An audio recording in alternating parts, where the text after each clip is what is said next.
Assalamualaikum warahmatullahi wabarakatuh. Di sini saya akan sedikit menjelaskan tentang keuangan negara pada masa menghadapi pandemi coronavirus atau COVID-19.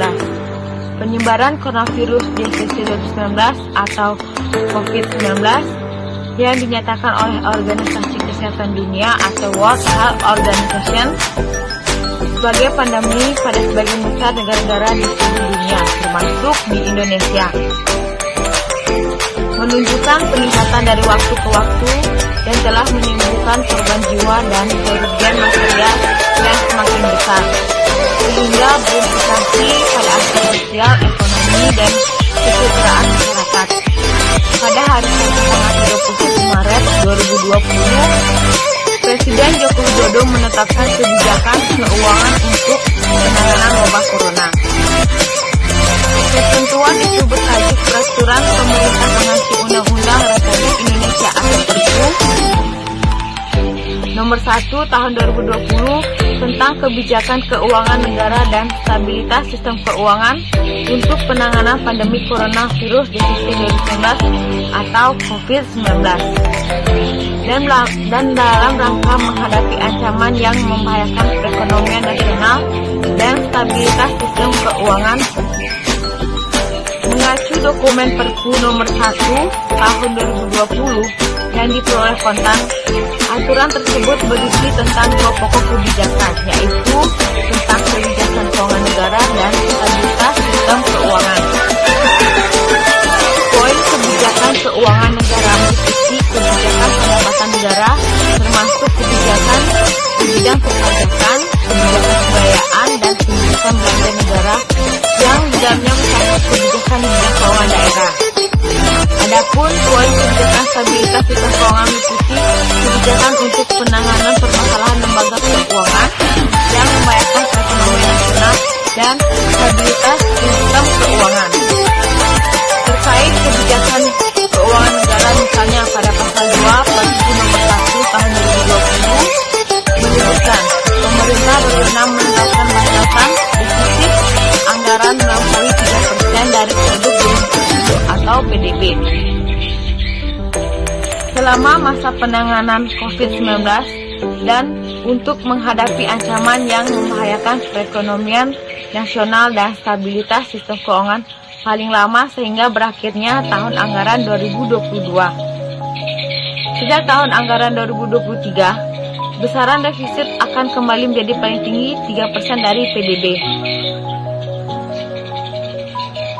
Untuk melaksanakan kebijakan keuangan negara, pemerintah bisa menyesuaikan besaran belanja wajib atau mandatory spending, serta melakukan pergeseran anggaran antar unit organisasi, antar fungsi, dan antar program. Bukan hanya itu, untuk menjalankan kebijakan keuangan negara, pemerintah mendapatkan ruang untuk menggunakan anggaran yang bersumber dari sedikitnya 5 pos, yaitu sisa anggaran lebih dan dana abadi, dan akumulasi dana abadi pendidikan, dana yang dikuasai negara dengan kriteria tertentu, dana yang dikelola oleh Badan Layanan Umum atau BLU, serta dana yang berasal dari pengurangan penyertaan modal negara atau PMN pada BUMN. Pemerintah juga bisa menggali sumber dana eksternal dengan menerbitkan surat utang negara ataupun dan surat berharga syariah negara atau SBSN dengan tujuan tertentu, khususnya dalam rangka pandemi corona. Kelak, surat utang tersebut dapat dibeli oleh Bank Indonesia, Badan Usaha Milik Negara atau BUMN, investor koperasi maupun investor retail. Ketentuan lebih lanjut mengenai kebijakan keuangan daerah akan diatur melalui Peraturan Menteri Keuangan.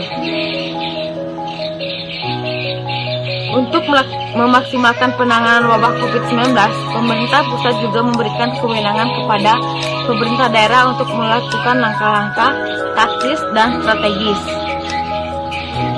Pasal 3 ayat 1 Perpu Nomor 1 Tahun 2020 menyebutkan, pemerintah daerah diberikan kewenangan dalam memprioritaskan penggunaan alokasi anggaran untuk kegiatan tertentu atau refocusing.